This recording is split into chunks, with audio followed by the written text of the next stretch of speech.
When you're living with long COVID, you may realize you are slowly shrinking your life to fit your illness. You can no longer do the things you used to. You're unsure why. Often when you seek treatment, you feel invalidated and you just want to feel better and get your life back. That was the case for me, but you can probably resonate with this story. So I got sick in the first wave in March 2020. My illness was relatively mild. It was like no flu I've ever had before, but I didn't have the horrible cough. I didn't have a crazy high temperature, although personally I tend to run cold anyway. So it was a temperature for me, but it didn't register officially as the temp 102 or whatever they were looking for at the time. I continued to work throughout. As a psychologist, we were dealing with very anxious patients and I didn't want anybody to worry. And I could work. I slept a lot, I rested a lot. But as time went on, I was having more and more fatigue. At the beginning of April, I taught a 3-day workshop and I was very exhausted afterwards.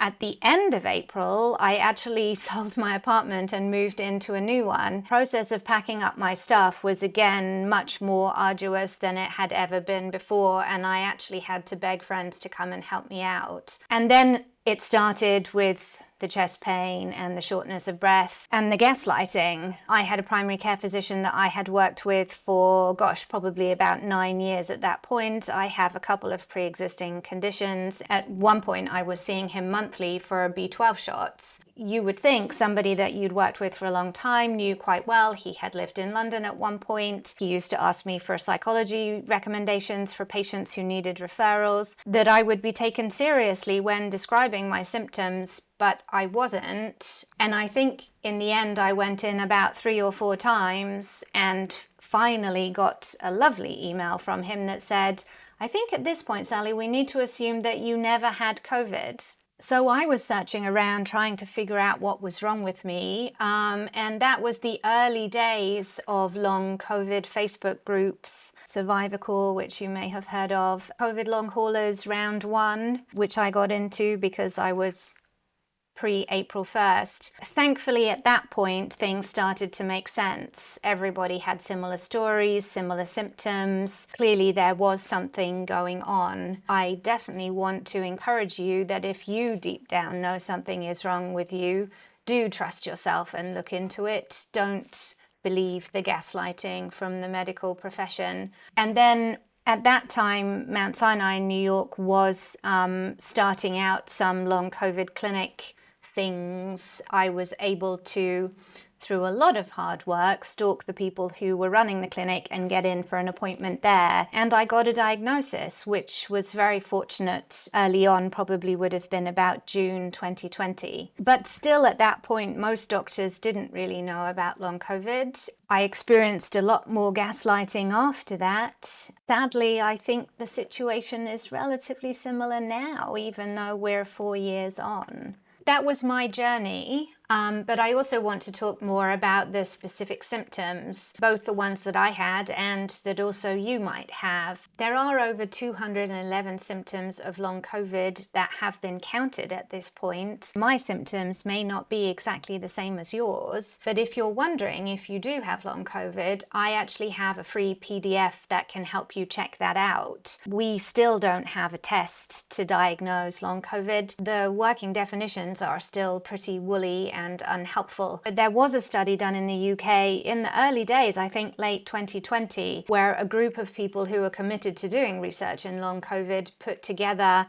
a list of possible symptoms that are predictive of our diagnosis. Essentially, if you have any one of the list that is on that PDF, you probably do have long COVID. So do check that out if you're worried. Here are some of the initial symptoms I noticed. And if these do resonate with you, I invite you to schedule a call at the link below so we can talk about your journey and vision for your future. The initial symptom that I noticed was shortness of breath, and as an ultramarathon runner, particularly this was happening just as I was walking up a short 1-block hill, which obviously is a red flag. I would not normally have gotten out of breath walking up a short hill. I also was noticing issues with my skin, rashes, sensitivity, heat sensitivity, light sensitivity. And that's kind of the thing with COVID, that it often starts as sort of weird and wonderful symptoms that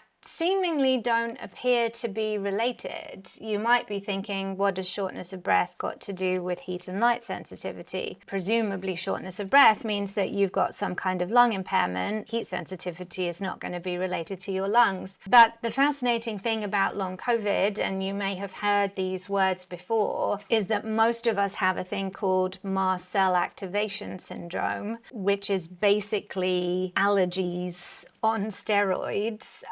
Mast cells are in every part of your body and are responsible for that allergic reaction. They've gotten overturned on, and so you have these kind of allergic responses happening all over your body. So that can be your skin rashes, it can be your heat and light sensitivity, and it can be things that happen like chest pain or shortness of breath. And then you may also have heard that we have this thing called dysautonomia, which is dysfunctioning of the autonomic nervous system. One specific form of dysautonomia, which is called postural orthostatic tachycardia syndrome, or POTS, which essentially means that when you go from lying to sitting or sitting to standing, postural, you have heart rate problems, i.e. your heart rate is too high or your heart rate is too low. That can cause you major issues. Fascinatingly, I'm not a physician, but I've come to realize in my body and in others that MCAS and POTS and dysautonomia are all interconnected. And so for me, as for example, my nervous system gets more stressed, I can also have more MCAS symptoms. This relates to the work that I do, which is helping people heal their autonomic nervous system and make most of these symptoms go away. If you're interested in learning more about how you can heal your nervous system, you can check out the link below, and I'll see you there.